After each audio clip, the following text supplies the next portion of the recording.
Matondo mingi na bino bandeko balandi émission baindo totelema esengo pesa ya kwemba biso sur banda kuna bino poko ela mo pe wana bino bozomi penza ebele ya kolanda émission eve ya conscience émission oyo ekela maka na objectif moko ya kolakisa moto moindo ya uti wapi ya komi wapi pe ya zali kokende wapi ndenge batamaele balobaka soki moto yebisika uti te akoyeba te sika komi pe akozala na difficulté totale ya koyeba esika ali kokende neti na émission baindo totelema poso oyo uti koleka to pe sanza oyo uti koleka religion africaine oyo ezali na bokambami ya mfumu kusuki ya muzala pana na Angola to pe si bango mbote pa wana bozwami baorganisaki conférence internationale monene oyo ebengisaki oyo teme ezalaki conférence internationale pour la paix durable en République démocratique du Congo, en Afrique et dans le monde. Sous thème na wezalaki to uti wapi to komi wapi pe to zali kokende wapi. Na kati ya conférence wana babengisaki bakushe ebele to monaki ba diplomate bazalaki wana to monaki ba religieux bazalaki to monaki ba scientifique to bazalaki to monaki ba étudiant to monaki pe kutu eloko kutu kama saki ngai na bandeko na biso ya poso bazalaki représenter na conférence wana to monaki pe papa commandant représentant qui va ministre nyonso ya Congo ezaki peut-être c'est moto monaki qui est donc considération ya valeur ya nyonso ezaki représenter na mongolo wana kasi eloko to laka kibino pe ya moto limito ko kisela mo pe bino to laka kibino na kati ya ba commission oyo bakangaki na mongolo wana to laka kibino to kobenga président ya commission scientifique oyo ezali na kombo ya président Mvumbi Nyema nde na bango to kosolo na bango kolandela mayenini bakangaki na conférence combatté ebele ya bandeko bazwaki chance te ya kozwa développement ya maye oyo bandeko ya commission scientifique bakangaki nde na mokolo molelo ni toali kosolola tozali na masolo na biso na président Mvumbi mbote na biso mbote na bino papa journaliste pe na bazola na biso na bandako mbote na bino un président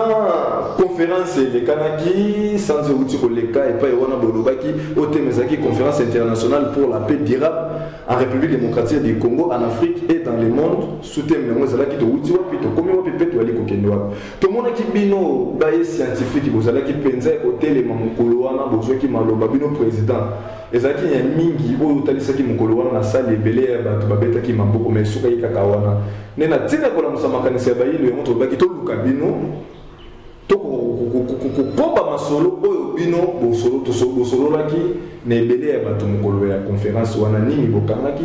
nini esengaki na bino tanke bayamayele botalisa bayindo maye o bango bayebite neteni ya scientifique maloba epai na bino président Mvumbi matono mingi papa journaliste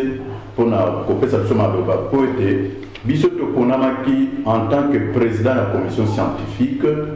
tozoko représenter donc torekopaki na kati ya commission na biso baye nyonso bakushe nyonso bazalaki ezala bachauffeur ezala baajusteur ezala bamenuisier ezala baintellectuel nyonso tosanganaki na kati ya commission wana kasi toponamaki lokola président mpona kopesa tokolimbola mai nyonso tokangaki na kati ya commission na bongo mpona bato bacomprendre nini tokangaki mpo na kati ya conférence tolobaki na mokuse kolandela ntango na télévision mpe na ntango kolandela bisika tozalaki na salle des affaires étrangères kuna na salle de conférence internationale des affaires étrangères na bongo na koleka natangela nanu na mwa molai oyo biso tokangaki na commission mpo na conférence totangaki wana mokuse na bongo tokei na kati ya commission tolakisaki nano problématique oyo eze kodéranger baafricain pourquoi tozo avance te tozalaka kala bayindo tozalaka makasi tokoya mais pourquoi tozotelema te na bongo toke totangela bino oyo tokangaki problématique tokotanga ngo na lopoto nango problématique partout dans le monde on parle de l'élite intellectuelle celle qui fait la valeur d'un peuple. L'Afrique devrait avoir la sienne qui en réalité doit présenter la valeur africaine au monde. Mais pourquoi l'Afrique demeure toujours au bas de l'échelle sur l'échiquier mondial? C'est parce que l'élite en Afrique n'existe pas du tout. Par conséquent, l'Afrique ne crée pas. L'homme noir est toujours au service de l'exploiteur blanc. L'homme blanc, pour orienter les aptitudes de l'homme noir à le servir, a créé son école où il a mis en place le programme d'enseignement dont les matières sont limitées de façon à former l'intellectuel noir en qualité d'auxiliaire. Considéré auxiliaire, ce dernier en général n'est pas formé pour son bien-être. Il est formé pour promouvoir et vendre les produits, les équipements, les matériaux des Occidentaux. La soi-disant élite intellectuelle africaine, formée et formatée à l'occidentalisme, n'a pas autre qualité que celle d'un subordonné de l'homme blanc. L'Afrique n'est pas au rendez-vous de l'évolution scientifique et technologique parce que son élite, mal formée, donne le sentiment d'apprécier l'Occident plus que son continent ou sa nation. Et pourtant, la nature qui nous entoure renferme tous les atouts nécessaires dont on a besoin, notamment l'air, l'eau, les végétaux, la faune, le sol et le sous-sol, les minéraux, que sais-je encore, bref, ce qui est transformable et utile pour la vie d'un homme. Les intellectuels africains apprécient l'Européen plus que leur population. Ils n'en font pas toujours ainsi. Tenons par exemple, dans le processus de la fabrication de boissons alcoolisées, nos intellectuels occidentalisés parlent de la pourriture en Afrique, mais en Occident, on parlerait de la fermentation. Les intellectuels africains dédaignent le procédé de l'obtention du feu par le frottement de pierres riches en silex, alors qu'ils acceptent sans complaisance le frottement initié par les Occidentaux pour obtenir le même résultat par les allumettes ou les briquets. Les intellectuels africains parlent de doses quand il s'agit de la prescription médicale occidentale, et quand il s'agit de la nôtre, l'intellectuel africain parlerait plutôt des mesures comme pour déprécier. Les intellectuels africains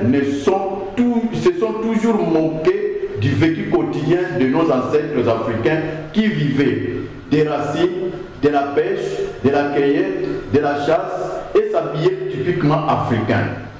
Dans la société occidentale que les intellectuels africains admirent tant, rien n'a changé. Leurs tubercules, ce sont des racines. Tous leurs poissons proviennent de la pêche.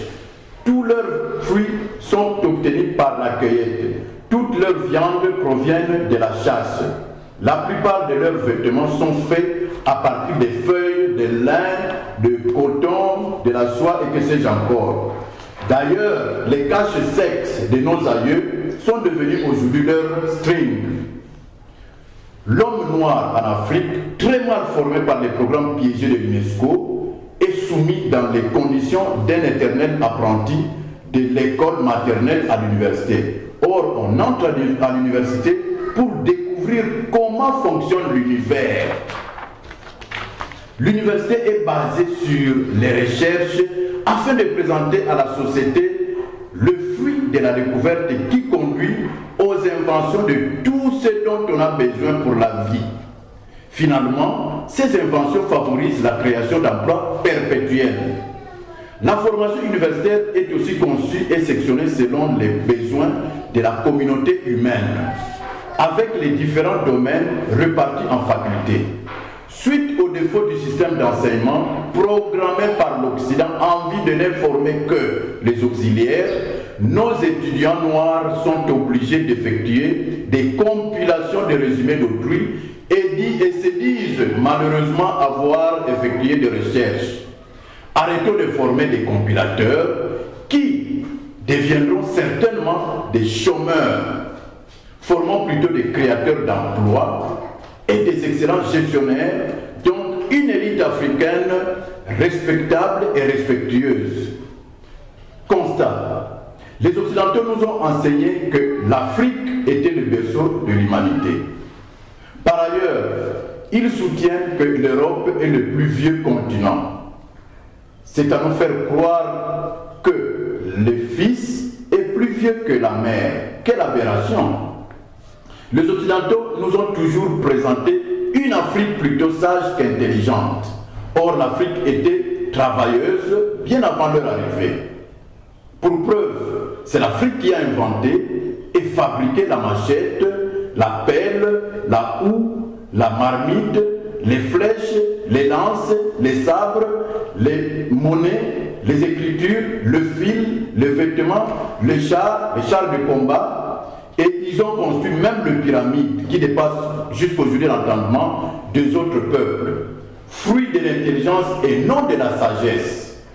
Suite à ces déséquilibres créés où l'homme noir est incapable d'exprimer et de matérialiser son œuvre, qui est l'invention, à cause du programme d'enseignement piégé, votre commission fait quelques propositions afin que l'Afrique se libère, se relève et retrouve sa force d'antan. Quelques propositions. Que nos États... Bonjour, Monsieur le Président. Bande de mission, le président Vumbi, le président de la commission scientifique. Et il y a des tout le monde qui a des propositions,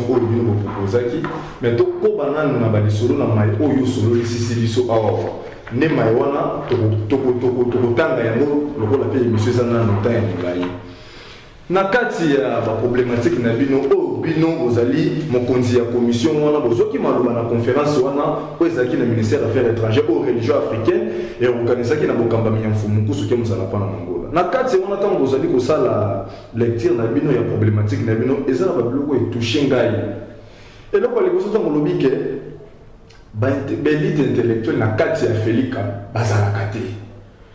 na kamwe na eloko ya liboso na mona mo contradiction pamba te na présentation eloko ya liboso na bosanaki kotalisa na mokili te bino bozali architecte eloko na bosanaki ya mwana botanga na INBTP botanganaki na IBTP oyo lelo bazobenga ngo isawa oyo eza na 24 ntango moto azwi temps ya kokoma ti na deuxième cycle ya tangi lelo aloba na biso élite intellectuelle bazalaka te première contradiction na vandi na moto atanga kelasi azoyebisanga ke élite intellectuelle na kati ya Afrique bazalaka te wana ya liboso ya mibale boli kotalisa biso boyebisa biso pourquoi bino bozotalisa biso ke ntango ozoloba ke tozali très mal formé na kati ya problématique na bino c'est que naloba mpe na président Vumbi mpe na vandi ne ya place mpe très mal formé pamba te yo kozali fruit ya biye wana ya baintellectuel oyo lelo tozolobelela awawa ebele ya bandeko bazolanda biso baétudiant ebele batangi baza na basisi na bapremier cycle badeuxième cycle bato wana nyonso wana ntango ozoloba bongo ozomona te yo moko ozali kose contredire président Vumbi maloba epai na bino matolo mingi papa journaliste mpona kopesa biso maloba en tant que président de commission scientifique esengelaki kaka tozala président de commission scientifique en tant qu'intellectuel peut former na système d'enseignement oyo ezalaka na mboka na biso biso tosisi na IBTP na tozali diplômé depuis 1999 bokokende kovérifie na IBTP baninga na ngai mpe bazolanda ngai bayebi ngai tozalaka même initiateur à l'époque ya forum des étudiants architectes congolais oyo tobengaka na lopoto foretac en abrégé. Donc, nous allons former, ça l'école primaire, na biso normalement. Quand bino les lots comment kobengango école maternelle, biso à l'époque, nous allons kobengango 0 année. Tout ça liango, tout ça école primaire, tout ça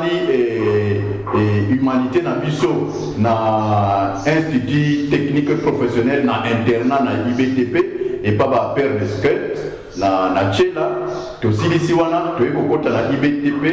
na tout ça dit architecture, tout ça dit dans le préparatoire, et puis tout ça dit architecture, formation à 5 ans, donc tout ça dit 6 ans à l'université. Mais ce qu'on entend, on dit que on se contredire, il y a beaucoup de gens qui ont élite intellectuelle, tandis qu'il y a eu la bande de l'école, au quotidien, à quel niveau il y a qu'on appelle mon université, malheureusement pas une président. Maintenant, les contradictions, les locaux, ndenge initiateur et à conférence. Oyo bengamaki na affaires étrangères abengisaki bakushe nyonso baintellectuel nyonso basala bamisala maboko mais lelo tokoti na kati ya profondeur ya conférence il fallait batunaki tohuti wapi tokomi wapi mpe tozokende wapi mais kolandela conférence kolandela philosophie kaka ya thème wana biso moko tozwi conscience na mibuto salaki na kati ya etelo kuna na ndenge tokomi lelo ya solo témoin eza na mutu ya makasi po tokozwa kaka lokola exemple papa journaliste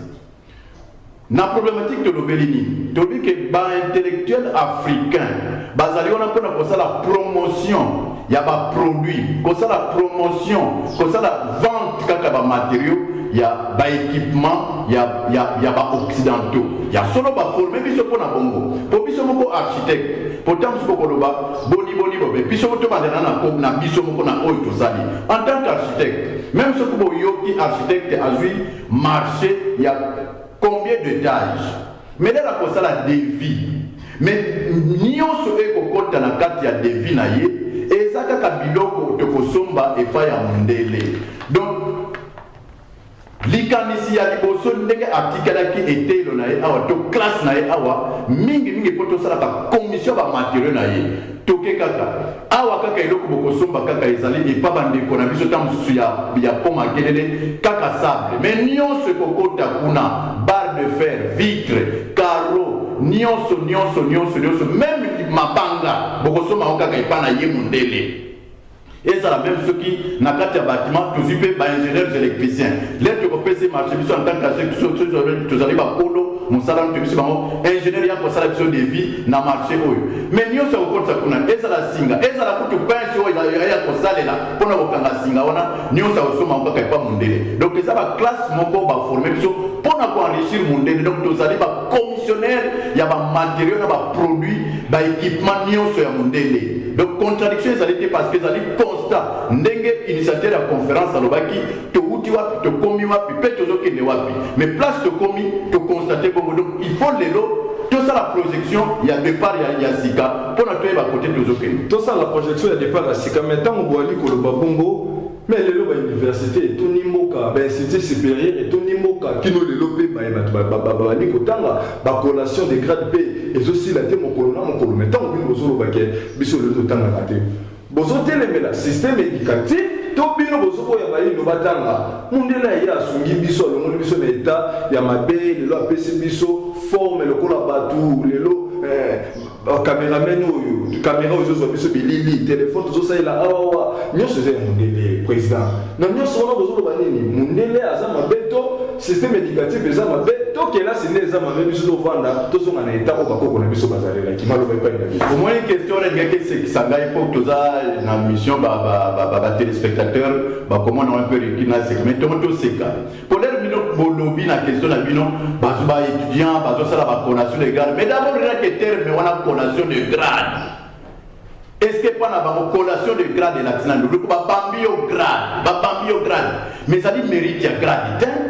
ba ko coller au grade il y a moi on a awa intellectuel africain baza mingi ba diplômé mais baza ba élite baza ba élite ba intellectuel africain baza mingi ba diplômé baza ba élite ya ba bazo kende ko coller bango ba titre on les a ba titre coller mais ça ba titre mérité alors botuni biso pona nini alors totanga te tokotanga mais to ça la réforme to changer système d'enseignement pour il faut que ça dans un système d'enseignement purement africain au côté la bomo inabiso mais tant que système wana constate ça na côté de na côté de commis depuis système wana to bande kotangi na mona papa na biso batangi lango et apporter fruit mon comme madame et pour apporter fruit mon comme madame na kolobango lisusu et quoi et apporter fruit mon comme madame alors tout ça tout qualité côté de zokende et cause la pire na yabo lelo totele manano poto to sangisa makanisi biso ba intellectuel automino ba intellectuel to sangisa makanisi poto sala réforme ya programme réforme un programme ebele bande kozo na biso tozo rappeler bino ba téléspectateurs toujours exploiter ba masolo oyo yo bande ko na biso ya commission scientifique bakanga ki na conférence internationale oyo ezalaki na sans outil koleka ba numéro eza affiché na bino ba téléspectateurs o bozo libako la nation nzela ya radio bino ba auditeur bokoki ko benga biso na 090 74 19 713 090 74 19 713 090 74 19 713 topé na 082 319 22 25 082 319 22 25 émission en direct mutuna na comme la biso awa to tuna mon président Vumbi président tango lobby awa pour na yo rôle ya intellectuel na kati ya société to rôle ya classe ezalaka penza nini pour le okoma tina niveau otelemela ba makambo nyonso nenge to accident na makambo kotanga ko banda ba 1950 kino lelo banda na hôtel biso bato batanga kana mpona nini ba historika option to pe faculté na kati ya société sika bato ba joindre. Mais moi na to bato bakotanga pona ko bimisana mbuma to likabu ko ilali na kati na ye po école ezali kaka lokola excitateur ya eloko elali na kati ya mwana nzoka école yango ifale ezala école ya malamu po ezwa moyen ya kopimisa likabu ya mwana oyo ebombami na kati na ye oyo abotami nango po mwana nyonso to mutu nyonso abotamaka na mayele na ye sikoyo fo akuta société to akuta batu oyo bakoencadre likabo wana soki ezali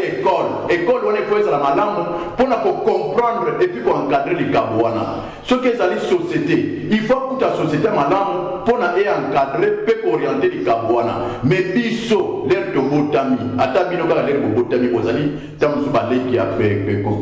biso toleki bino na mokulutu mais biso lere tobotami encadrement bazooriente biso selon kaka mais sans que batuna to batala na mwana wana eloko nini yango elali epa na ye likambo nini yango botami nango po tokutwa moyen kooriente yango ozomona même mutu asilisi atangi classe ya monene mais à la fin aketumba makala mais bongaki abanda soki baboti na ye bayebaka to société comprena que mwana oyo aza na don ya komisalela to ya kosala mosala oyo etali anglais wana mais bakokaki koencadre ye tant oyo nyonso abebisi na classe surtout na université akokaki kozala peut-être même millionnaire en franc congolais po alingaki acapitaliser mayele na ye mais comme toyebi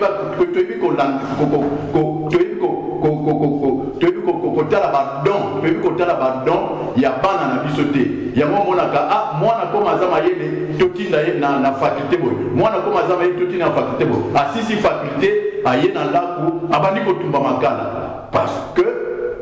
toyebi kodesele o na français balobaka kodesele don ya mwana te mpona kooriente yango société na biso eza kobeba na façon donc président soki ososoli malamu olingo olobake ntomba instauraka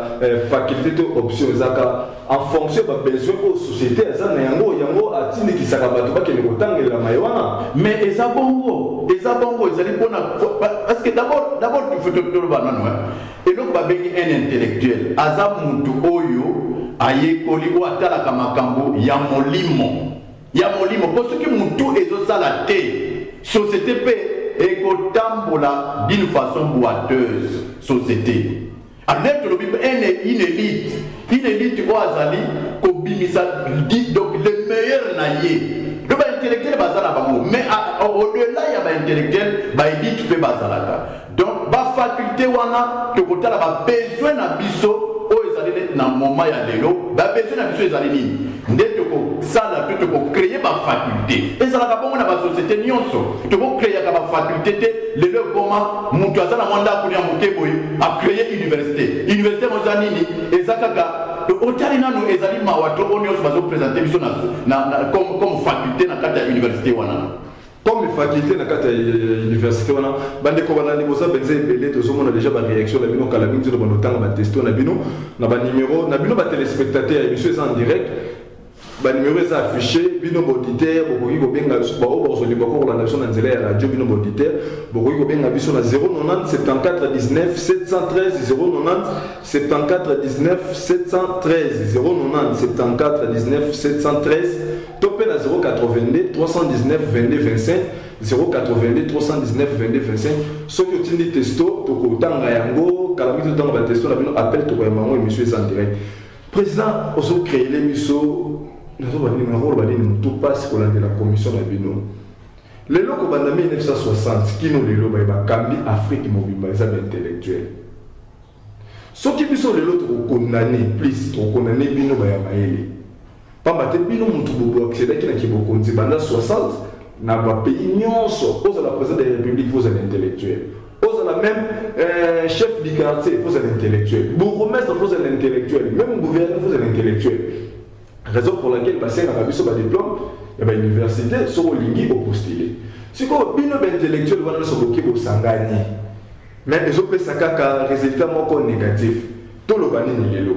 lobi ekoya totia baintellectuel libanda tozoba ndeko batanga te bailete tokotisa bango na kati ya bafaire tocontinue kaka na bino baintellectuel ndenge kaka tozokende toloba kaka nzambe asunga ndenge biso ndenge bakretien bazalelaka ke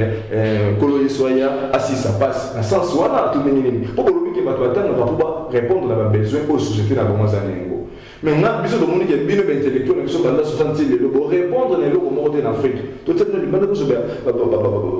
bandeko batangi te bazwa relève kokamba afrique tomekanga no bango on ne change pas l'équipe qui gagne l'équipe pour la quelque chose baza ba meilleur pe bisana bango bondi manam to pe se tout ça ba illettré malobe pe na bino président maintenant mingi papa journaliste ezosala biso pasi kutu même mpona kodiriger commission oyo ezosala biso ezali kilo monene mpona biso mpo tolekaki mpe na bitelo wana ezosala biso pasi mpi kilo moko bolobi bongo mais même ce qui te parce que commission scientifique yango tolobaki eza makambo mutu ezala bayeba te yaka baspirituel to baserviteur de Dieu ndenge bamilobaka bango moko ezala baprofesseur ezala bapoliticien ezala bango nyonso soki mutu intellect esali malamu te mboka ekotambola te toloba nanu yali lokola bato na afrique awa basalaka baponaka bakonzi to basalaka baélection mais siko pourquoi afrique ezotambola te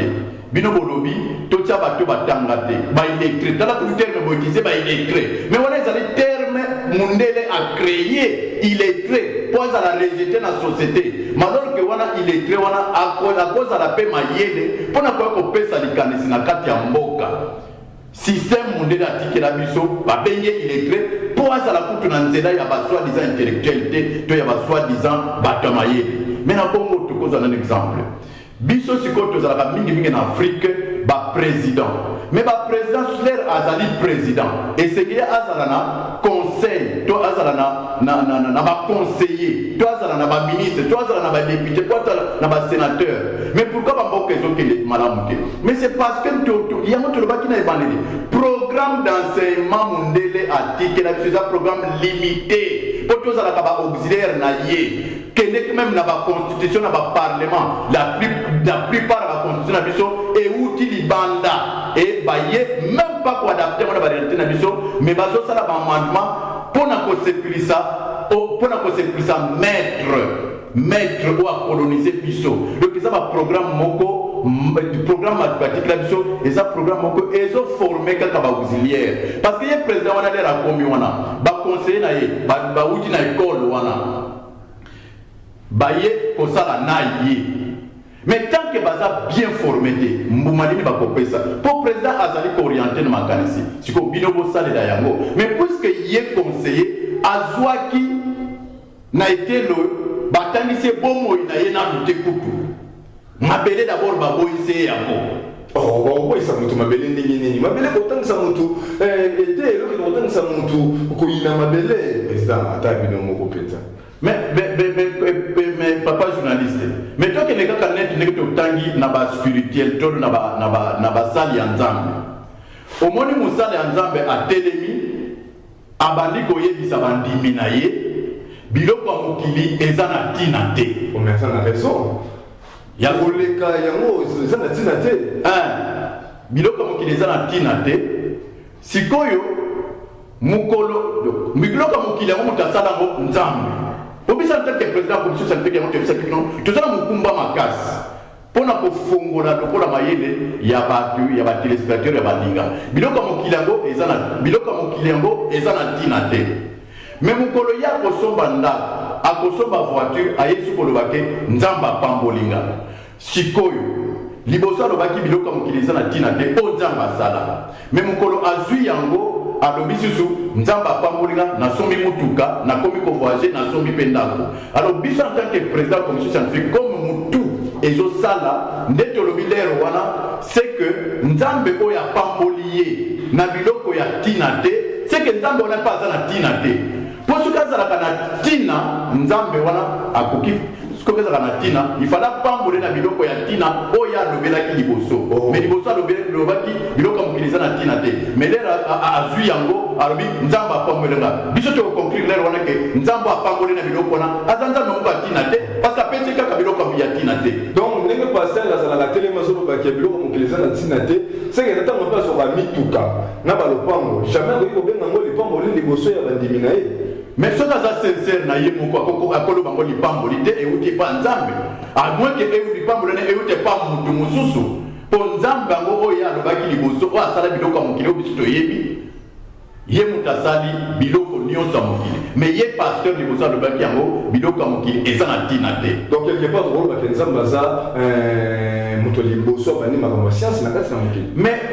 premier scientifique ezali nzambe. Premier scientifique ezali nzambe. Ce qui tozonio comme po toboyi ko se référer na yemoko mokolo likanisi mokolo science.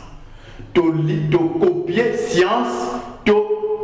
format. Ya moto lobaki kuna bayindo biso ba formater biso. Donc ba pesi biso ba biso na carton comme format moko boy kuna ko dépasser te parce que tala makambo to monaka même na vidéo. Ce qui est au-delà, il y a un programme établi dans Mboka, qui programme UNESCO, et en dehors, beaucoup de ça. Donc, moyen à se libérer pour appeler ça, Oyo et comme ça que bon moïnaye étant la madame na kata science exacte. Bon moïnaye étant la madame na kata science exacte et belé à bino ba téléspectateurs to rozala bendo obligé par respect na bino autant à quelques tests pour tindeli biso kas ba téléspectateurs ba numéros affichés bino ba auditeur bo ki obenga biso na 090 74 19 713 090 74 19 713 topé na 082 319 22 25 082 319 22 25 bino intellectuel pour réagir. Botala makambo président Vumbi azali koloba kolandelela yazali président de la commission scientifique na conférence pour religion africaine na salisaki alobi maetali kotanga na biso ba yifo esengela ki to revoir yango. To kotanga quelques testos ya bandeko bazo landa biso na ngonga oyo. Bonsoir ndeko Tambi nazolanda président Vumbi na bokebi nyonso naza na Chikapa na lingi otuna ye par rapport à la langue, autrement que inconvénient ezali nini ngai ndeko Serge. Ah ndeko Serge depuis Chikapa, alinga tout na par rapport à la langue. Nenge to tanga na français na anglais. Ça peut être un inconvénient na kolandela mai obi solo ba yino baza na obligation de continuer na ngo to ba koki ko sala pe recours na ba we ma inconvénient des années c'est l'oli kanisa ndeko. Tant que ça dans la langue ya mapaya. Malo pe le président. Programme d'enseignement autoloba qui to ça la réforme peut to changer ngo et ko ça la recours na ba langue te et ko ça la ndé et qu'on adopte la langue nationale, la langue maternelle na biso. Pour moi, à cause de la ligue, pour abotami na yango. Mais azana nous paye na petite classe. Si au classe on a monté la tique na biso et créer déjà barrière pour na moi na wana. Pour moi na cause de la ligue. Mais quand on a la langue oya lobaka, oya ebi ko loba, on a ko exprimer likabo azana ngo. Sur comme yango te muté loba manakana na école, moi na on a ba ko benga enani mutazoba mutamaye. Même ceux qui ont béni les Cameroun, quand nous sommes guidés, moi, on a commis même des fois parce que dans le programme mondial occidentalisé, donc programme occidentalisé, on va dire en Afrique, ceux qui intellectuels, ceux qui est dépassé entendement à Bango, ou ceux qui ont un parcours, il y a un programme où on va dire là Bango, ça c'est la sorcellerie. Dans France, ça c'est la sorcellerie. Mais alors que, à cause de la invention, de réponse, dans vous avez commis là, dans la société, qu'il fallait que ça allait mais moi, je suis abotami dans les cabouana, les gars bimisango, yé, ma campagne français, tu vas anglais, italien, aliga bimisango, na lingala, na Kikongo, na Swahili, na Chiluba, moyen de discernement exactement parce qu'ils ont rejeté catégoriquement na baye bazo kamba été donné à scientifique ou les académies bonaboy. Il y en a yamotolobi, balangue wana il faut impérativement et ça la considérer na parcours tona quatre programme na biso purement africain. Pleinement africain, président Tokonjo. Je vais comment réagir dans votre testo. Kalamingi de me rappelle la bilan na 090 74 19 713 090 74 19 713 stoppé na 082 319 22 25. Bonsoir Ndeko Tambi, ngai Ndeko Trésor depuis Inikin. Na lingi vraiment na féliciter président Vumbi na makambu azali koloba pour na système éducatif. Biso toza ba étudiant rôle étudiant à Kenakoye Kola pour répondre na ba posa aux sociétés na ya zanaye mais na ba professeur na biso moko tozotanga kaka po tozala kaka na ba titre woni za eza azolo bakaka mais déjà pena mutu na te bonsoir Ndeko Tambi ngai Ndeko Nadège depuis ngaliema na lingi na yebisa président Mvumbi alobela pe système oyo tomonaka balobaka soki kisi ya bokoko biso intellectuel tobengaka tolobaka eza na mesure mais na kisi ya mundele tolobaka eza na mesure mais tozomona bamalade ebele bandeko bokomaka mpenza malamu malade ebele na kimundele bazokoka kosalisa te kasi na bokoko bali kosalisa président aza na raison akoki koloba nini mpona likanisi na nga wana président Ndeko Nadège azolobela abiso ezakisa bokoko bato balobaka eza na mesure mais mpo mundele bazolobaka parmi ba problématique na biso tomona mpe bolobelaki mpe yango mais ndeko adéveloppe yango atuni likanisi na nde okozala nini na wana ntango ozokoma na oyo ya biso kokite ezozala makasi na oyo mundele apesi kuta exemple abiki bamalade ebele mpe bango bakokosalisa te mais nango baki bokoko basalisaka yango. Mais papa journaliste, matondo mingi po ezo sala biso passe kaka ngi toujours répéter puis ça mukumba munene. Mais mondele ye abebengi on a prescription médicale na ye abengi dose.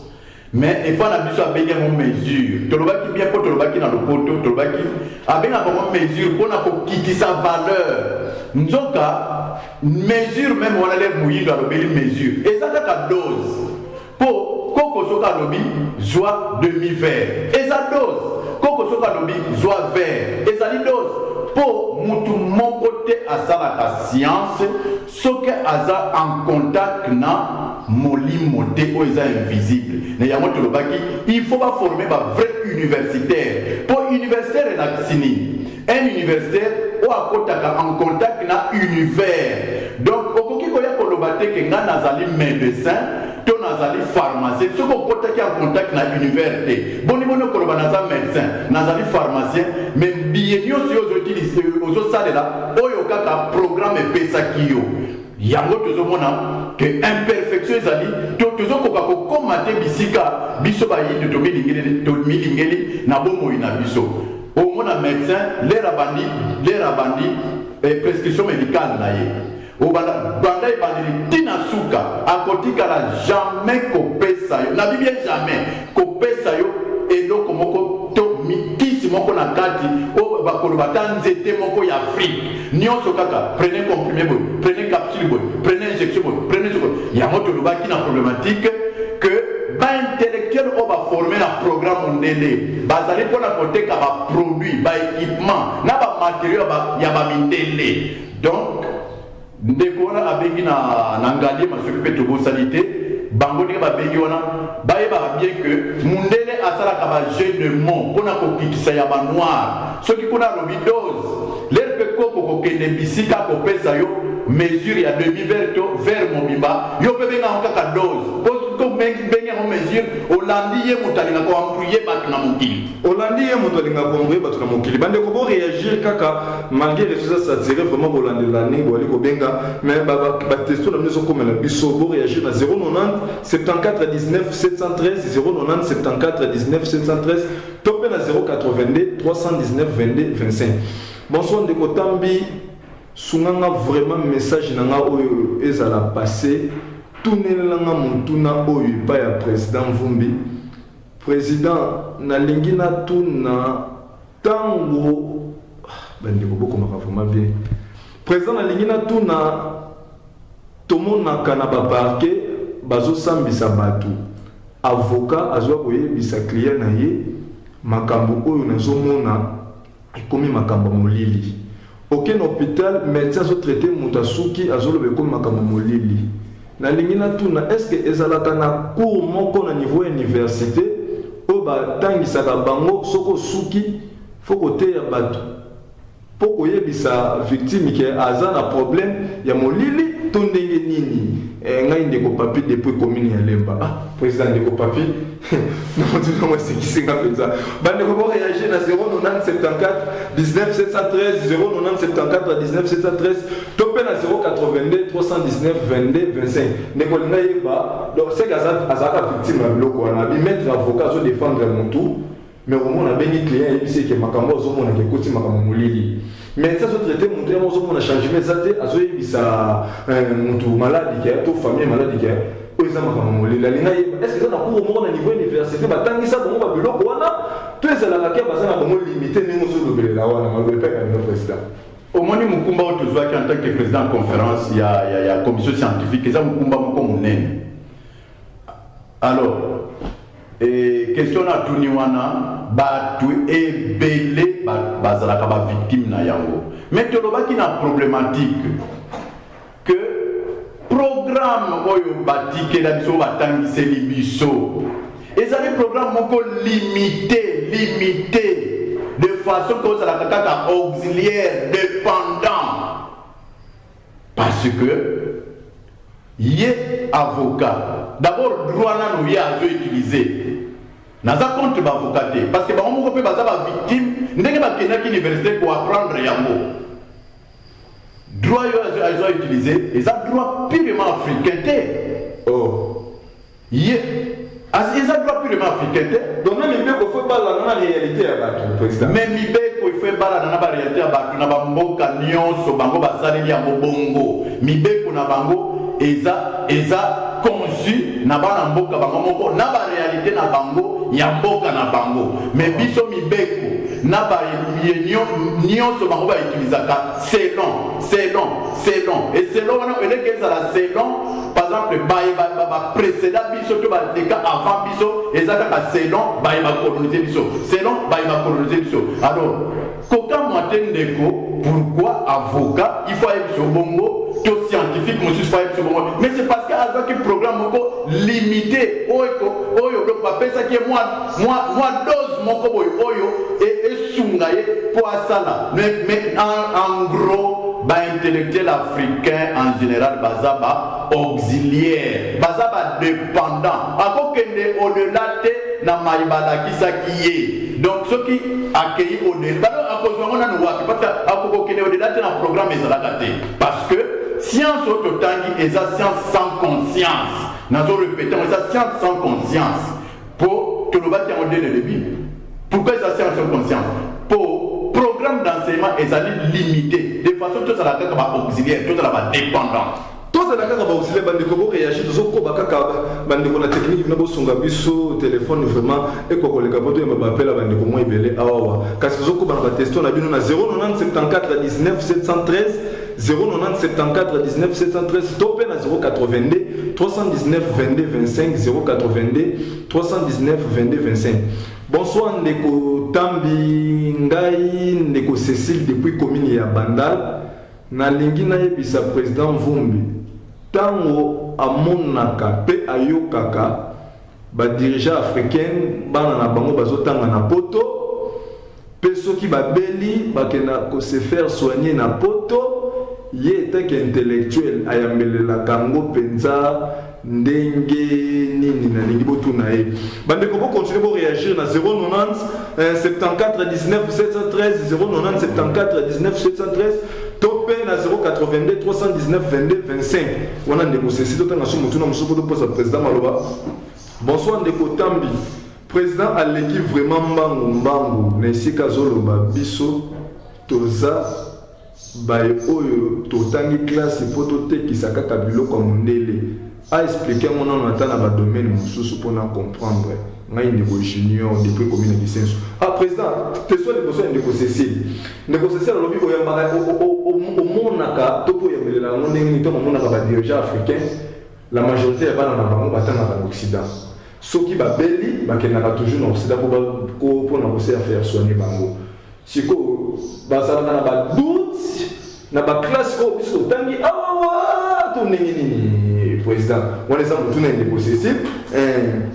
Pour répondre comme ça, vous répondre pas à une génion. Mais il y a un truc qui est là, c'est un fait. Yo mutu maître à former yo. Donc docteur intellectuel africain bazaba éternel complexé, bazaba éternel complexé. Et pas na bango moko les razo kola. Hein? Na tongo kutu azako melaka ti na manioko. Na tongo azokomela ti na kike mais les rakomi mokonzi okomona na sachet ake na ba supermarché abosane ke wa ya koli na mo pesa santé pesa parce que bilia otolia kapé et pesa kapé mutu mayele o pesa mayele o salika koma même kuna billet o ya aliaki na ndako et pas baboti na ye mais les rakomi mokonzi akomi supermarché les rakomi mokonzi abali donc les rakomi mokonzi ya liboso na no réflexe ya liboso na ndenge parce que formation to ke na kosala il faut que papa journaliste et ça na molimo moko na kati kuna molimo moko na kati parce que mutu nyonso asala ka eloko na ye soka lingi apesa mo mutu atie molimo moko na kati alors formation wana dès lors que to silisi ba classe aux éternels complexés yango komona bango ceux qui va zuli bonga il faut kende ko chabana na ndako liboso kuta kosomba abosani ka koli na mboka kotonga même ndako liboso ya vi na ye kuna mais les razu bokondi akeko tonga akeko somba ndako na poto et puis là la somme pe ndako na poto a placer pe bana na poto a chepe bana na poto bazotanga kuna koto yo babola bazana babibonga te bakotika bana na bango na ba classe to na formation oyo bazali ba auxiliaire eza mutu auto eza formation ya eza mutu te président papa journaliste eza mutu te eza formation pour ceux qui mutu wana depuis bo mwana balakisaki ye Afrique na ye ya kitoko Afrique na ye ya bomengo Afrique na ye ya monene alingaki azwa mwana ne akene na ye kuna te mais toujours quelques exemples est-ce que aussi au mona bana ba ministre ya ba pays occidentaux ba vandaka awa non to mona te aussi au mona bana ba ministre ya ba pays occidentaux bazala musika na ba papa na bango ba kozala musika te po ndenge papa azana ba responsabilité a bongo puisque zali makila oya papa ezotambola na mwana il faut azala pembeni po atalaka parce que tant mosusu na probabilité bakoki même ko remplacer ba papa na bango yango il faut bénéficier d'encadrement ya papa na bango na discipline papa na bango tina musala po bango baza bien formé mais biso ne ba former biso te yango mona ka bango ba konzi soki ba komi wana il faut ba tabana na bango kuna et en ce moment là et que créer rupture même na niveau éducation même na éducation maintenant il y a ndako eza rupture pour yo ozali musika na bana na yo et créer rupture et créer des équilibres ce qui fait que formation autozui eza mutu ye mokote mwana wana lera zalaka na mwana ce qui va formaka ye na bolingo ya mboka na bolingo ya nyonso ya mabele na ye akoki kotinda akoki kozala distance na mwana nete lera zui ebonga akoki kozala distance bandeko bo réagir malgré bazo sélection na régime pour na peuple ingénieur de chiter na suka émission na biso na 090 74 19 713 090 74 19 713 topé na 082 319 22 25. Bonsoir Ndeko Tambi. Président Vumbi alobela vraiment eloko yo bakonzi ya mboka bakwa koyoka ye. Comment fait-il ba société brassicole nyonso na téléphonie et organisaka kaka ba concours ya ba danse? Jamais ba société wana bakenda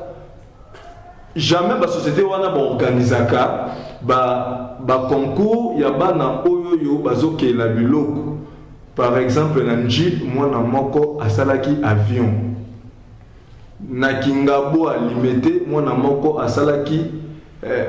masuwa ezotambola na mai soki ba société wana balingaka biso vraiment esengelaki basalaka ba concours ya ba génie wana po bazala na encadrement malamu lobi ebotambuma kasi bango kaka zingaluketu président Vumbi ameka nanu kolobela yango po yazali président ya commission scientifique soki sika wana président on ne pas ina bino ndeko e choqué ngai pe po tout monde nango pe ba société nyoso etondia na kati ya mboka do organisateur ba concours kaka bato babina bayemba pe bataka bango moyebele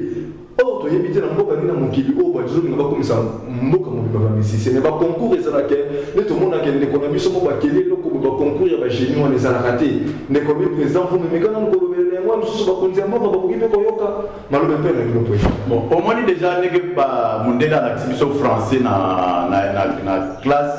eza déjà français moko truqué po awa ba intellectuel nyonso awa azala na ebonga azala ebonga te intellectuel nyonso so balobika ka culture amonika ka mabina na koyeba na micro yango culture malor que culture eza makambo ebele exemple on a plutôt pesi par exemple eza ebele kala te awa biso toto olanda na chaîne moko de la place balakisi mwana moko asali générateur oyo bana kosala à base ya maya mungwa kaka yango de soki atie badémarre ekocharge téléphone ekocharge ekopelisa mwinda malor que mwana wana soki azalaka soutenu ezala meme na basociété yango wana oyo basalaka promotion ya mabina kaka na koyemba mais kozala développement mpona mais comme bango balingaka développement te ya africain ke made in africa bakolinga ngo te po sinon baproduit na bango ekotula afrika kosomba ngo te bakoki kotyango mpe kate et surtout que mwana wana soki aleki na parcours académique te donc baintellectuel to baprofesseur to basoi-disant baélite bakoreconnaître invention na te parce que sinon quelque part bakodiaboliser yango tolobaki soki intellectuel africain ndenge baforma ye soki eloko na eza en dehors ya système académique to ya système ya formation na ye abengi yango kindoki donc pamba te tant que invention mwana na bakobenga ngo même kindoki yango bakoconsidérer yango te nzoka ezali invention création ndenge azali prototype abongo donc moi moke bongo akoki kokolisa ngo ezala monene e alimate même quartier ezali invention made in Congo to made in Africa mais baintellectuel africain na biso mal formé bandimaka bana wana te parce que aleki epa na bango te parce que aleki epa na bango te président tozochite pena na soki émission na biso bokotala penda caméra na biso ebele ya batelespectateur kolandelaka ntango batelefone ndenge ezali kovibrele biso oyo bamessage mpe ezocontinue kaka kokota topromettre bino bandeko tokosala série ya l'émission na président Vumbi ozali président ya commission scientifique oyo bakangaki nyonso mokolo ya conférence wana ekozala malamu to bando koexploite yango malembe mpo eza mpe na baproposition aza kaka koloba boye te mais eza mpe na baproposition oyo bango baproposaki mpo te afrique akokozala pene na élite intellectuelle ya ndenge ya solo président kotala na caméra liloba ya suka mpona émission ya mokolo mwa lelo mpona bandeko no baintellectuel oyo lelo bino moko oza conscient ke afrique ewuta excédent na baindépendance kino lelo bayebaka bongo baza baintellectuel afrique abénéficie na eloko te olobi eza système éducatif oyo mondele instauraki nde ezoni ya biso boye nini kosenga na baprofesseur d'université bandeko no baintellectuel oyo bazalaki ebele na niveau ya radio mpe ya télévision kolanda bino maloba epai na bino. Bon, comme ils ont une minute, quand pour la conclusion à l'élo, que Moutou a développé la science de Moutou et développé.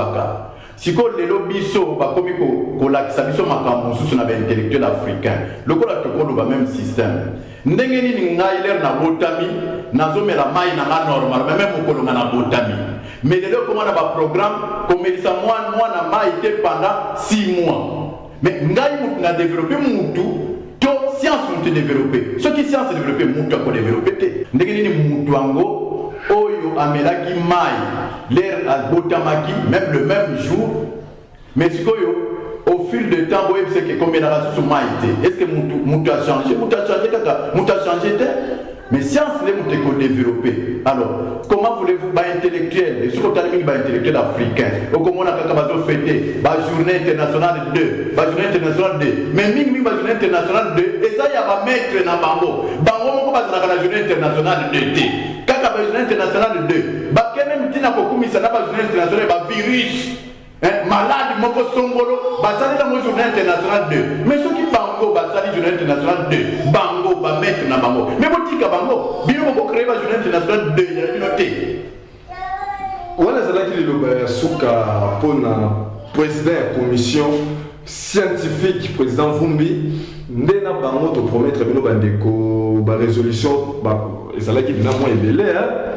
mais oyo ba problématique ezalaki mo mingi pe ba proposition et kosala ete ba africain ndenge nini ligne de conduite ba ko tambolela ezalaki pe mingi o batangelaki bato kasi émission zangonga TV zangonga to continue sur exploiter na mokolo moko te mais to promettre bino rester branché na RTVS chaque vendredi na 11h na chaque lundi na 22h bolanda mikolo série ya l'émission na président ya commission scientifique président Vumbi tata maman meka ko interpeller biso et ça ngai passe ndeko alobi maître avocat so biseke komi makambo ya molili akene ko ba pasteur amituni ko nini batangisaka ndeko wana bongo na université président Vumbi alobi ke bato bakenda kotanga po ba répondre na ba besoin société na bango azalaka na yango nde yango na ba instauraka faculté na option moto atanga rapona ye moko te kasi moto atanga rapona ya société na ye kasi botala biso ozotanga pona yo tant botangi pe pona yo yango égoïste tondami yo yango ni raison pour laquelle ozotanga espèce à l'Europe on a aucun poto un étudiant chinois vraiment akoki ko envier si sa classe na kata Chine a servi Chine te ka saka ko servir aux occidentaux et ça passe pas moi Motonio Solingi a continué pour bien président Vumbi a joué la résolution pour bon bakanga qui dans mission scientifique benga numéro 090 74 19 713 090 74 19 713 ce que bengi numéro des alliés numéro ya président Vumbi ko ta contact na bango pour continuer ba masolo pe a pe ça yo ba résolution pour tout promettre notre conseil on va signer ba mission kasi ndeko nyoso yo allié a kota na contact na mission ba yo tout élément au problème na ndeko na bino tambi dans 082 319 22 25 082 319 22 25 restez branchés sur RTVS 1 chaque vendredi dans 11h puis lundi dans 22h émission de tout élément kaka ndenge tolobaiki tokelaki émission oyo na ntina ya kolamwisa makanisi ya moto moyindo chaque fois moto moyindo alaka émission azala na 1 plus abakisami raison pour laquelle botala batesto ekomeli biso elakisiki ya bandeko babakisi ba 1 plus na mai oyo bazangaki te kimi ya nzambe kokozala na bino tokutani na poso ezali koya avec na président commission scientifique président Vumbi poso elamu